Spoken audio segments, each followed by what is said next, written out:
Hey everybody, a while back John had suggested one of these videos I should make a short discussion of how I got my skull. Not the skull in my head, but this skull. Hmm, let's talk about it. So, I was I think about 15 or 16. This is about the time I was really into Fangoria and scary movies and horror movies. And in one of our magazines, and I don't know what's it might have been one of my dad's magazines, like I don't know, Smithsonian or National Geographic or something.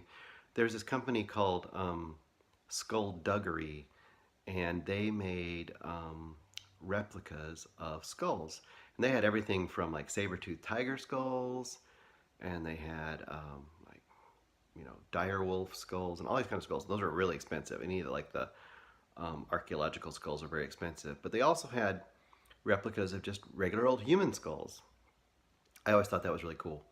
Anyway, my dad didn't even tell me, and one year, it was my birthday, and I want to say I was 16, but I'm not positive 17, and a box just came, like the shape of the box that you'd see in like Seven or something, and it was this skull. And it was really cool because I got this box. Like, what the heck's in this box? It's this square box. It looks the size of a head. I opened it up, and there's all those foam pieces in there. And once you uncovered the foam pieces, there's a skull, and it's like kind of creepy and kind of cool. Hang on, we'll take a look at this thing. So anyway, like I said, I've had this now for, you know, probably about almost 40 years, 35 years.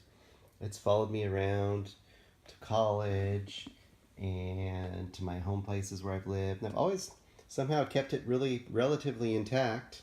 Looks really real. A lot of times people come over and they get a little freaked out, and then they'd ask me, and I'd say, "Oh yeah, it's grandma," and they get spaced out for a second, and they find out it's not real. So it even has like the jaw comes apart, and you can hear it's actually more like a porcelain material. But even the eye sockets look really realistic, and the teeth look really realistic. Underneath, it's got all. I mean, you can see inside though. It's like white porcelain. So you could use this in a class for showing like skeletal anatomy.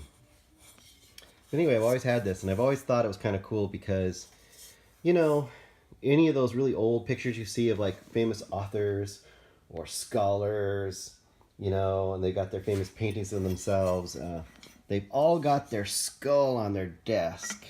So I always thought it'd be kind of neat to have my own little skull that I could have on my desk or wherever I wanted to have it, just kind of looking over us. And that's the story of the skull. See you later.